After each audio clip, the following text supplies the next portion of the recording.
started it, I had planned for every day of February, and the original goal,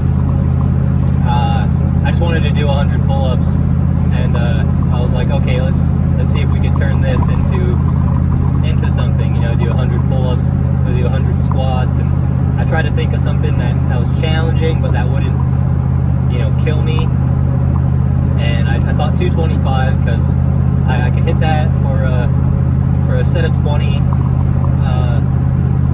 I thought maybe that'll just be a good weight.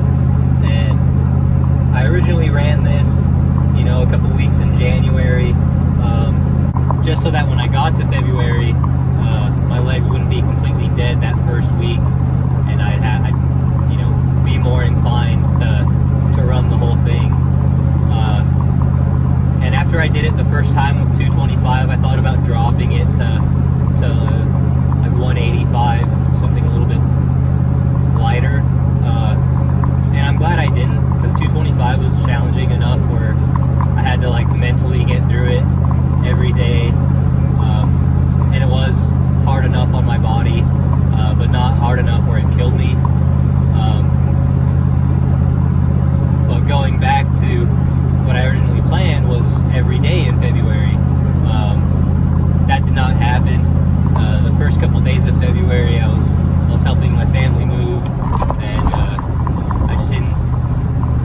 I was too tired, so I made the excuse not to go. And honestly, my legs were pretty sore at that point. Having ran it maybe 3 or 4 times just after, I think it was the first or second, or it was the second, third, and third of the month that I missed. So right off the bat, I missed 2 days. And then by the time it was, I want to say well, I had 12 workouts left, so I was 14 workouts in, and I had done the math and realized I had missed 6 days. So I thought to myself, okay, I can still hit 20 and have 2 recovery days. So that's when I kind of planned, all right, we're gonna hit the 20. That's the new goal. Obviously I had missed days just from being sore, staying late at work or whatever it may have been.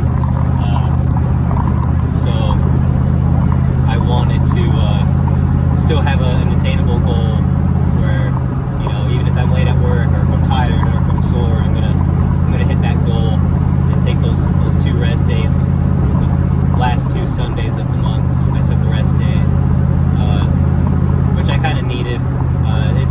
This did beat me down like crazy, way more than I expected. I thought my body would adapt to it and I wouldn't be as tired, but 100 squats, and it really takes a lot out of you.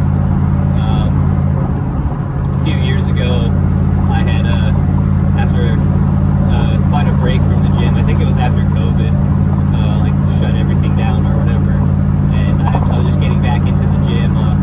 I ran a kettlebell program. It was 1,000 kettlebell swings in a month or something, and it was just pyramiding up and down, and kettlebell swings,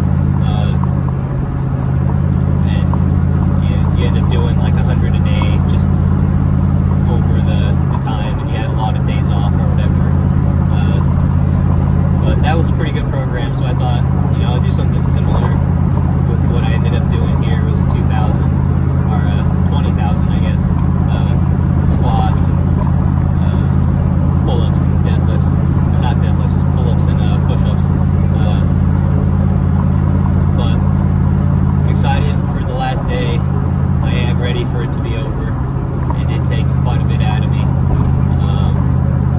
But I do feel like it increased my VO2 max. I definitely feel like I put some size on my back and on my legs.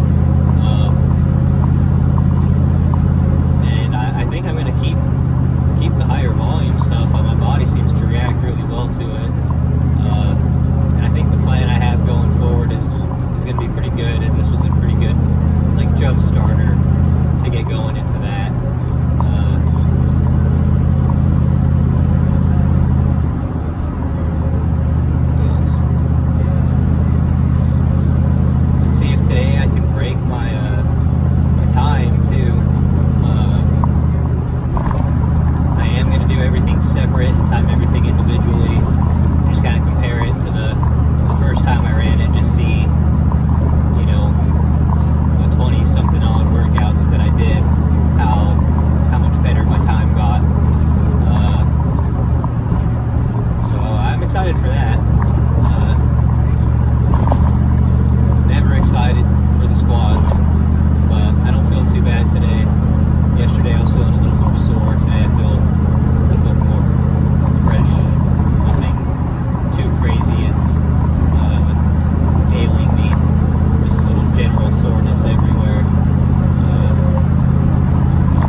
just finished up.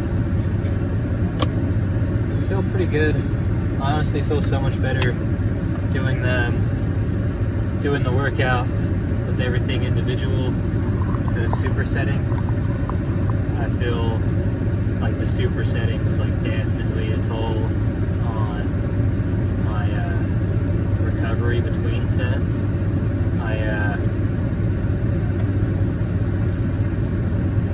My overall time was slower. I got it here, took a picture of it. It was 38:52 compared to the fastest when I supersetted everything was 33:32. It's about 5-minute difference, just pretty much in rest periods, because I'm essentially only doing 2 workouts instead of 3 individual workouts with rests in between each one, if that kind of makes any sense. I look at it like the squats and the push-ups as like the 2 separate, because the pull-ups are in there with that, like the rest times included. So anyway, 5 minutes slower that way, but 38:52 is still faster than the initial 53:10 that I did the first time I ran through the workout. It's a 14-minute difference, 14 minutes, 2 seconds. The squats from day 1 to today went from 27:05 to 17:11. That was the biggest jump by far, that 10-minute. Just in recovery that I gained on my squats. The pull-ups went from 18:47 to 16:31, so 2 minutes there. And then the push-ups went from 7:18 to 5:10, another 2 minutes there. So it's quite a big difference. Yeah, I feel good. Glad I did it. Happy with the results. My legs definitely feel like ginormous, just like fucking engorged, I guess, from all the volume, all the blood flow in there. My back has definitely gotten bigger. And then I feel like my chest has gotten bigger. Just kind of like in this area of it. I have noticed it a little more.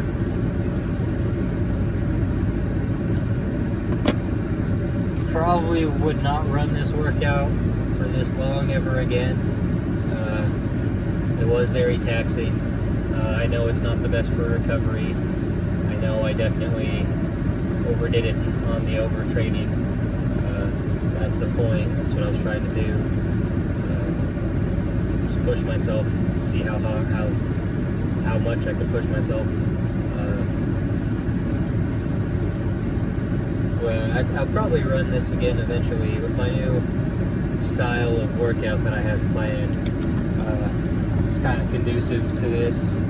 It kind of has a lot of this in it, just kind of split up more so, and less push-ups and more emphasis on dips.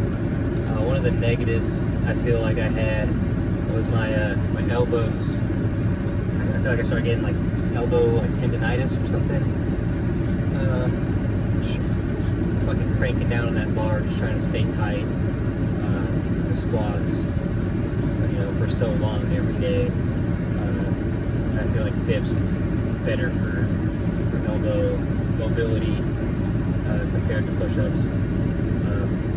And then another negative I got is like my fucking back is all tore up where I rest the bar. Like it's like elephant skin. Like fucking rhino skin. It's like tough. Like fucking. It's a mess. So if someone were to run this, I'd say fucking be weary. If you got some nasty knurling on the bar, that is gonna tear your shit up if you're doing it every day, I guess. Yeah, those would be like the only two negatives. I definitely feel like my metabolism picked up like a motherfucker. Had to eat definitely feel like I had to eat way more, like just to sustain myself. So I went a little off diet, eat a little bit more carbs, be a little Cookie Monster.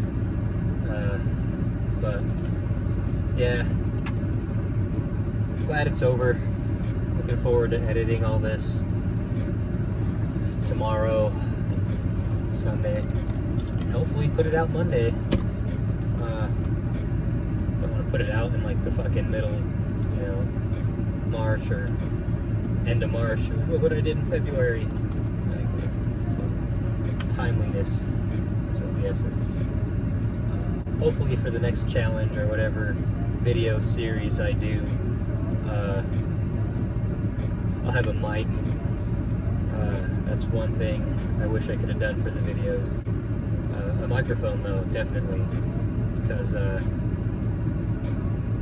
would like to give feedback during my workout. I would always think like, oh, I need to go and talk to the camera, but like while I'm in the workout, like I don't remember that. Like it'd be so much easier if I had a mic pinned to me and I could just be like, fuck, that set was a struggle, or I feel good right now, whatever it may be. So a mic for that, and then for these as well. That way you're not hearing the fucking vents going and the music in the background or the truck running. A microphone and hopefully a better camera, but microphone for sure. But until then, thanks for watching. Hopefully you enjoyed it. Leave a comment, follow, give me a suggestion, what maybe a workout I should do, something that sounds cool. Endurance, strength training mix, something along those lines is kind of my avenue. Don't send me a fucking, oh, how many times can you deadlift 500 pounds challenge? Like fucking 0. I can't deadlift 500 pounds right now. Don't send me that shit. Send me like Murph type workouts, not CrossFit, just kind of something along these lines. Yeah, thanks for watching.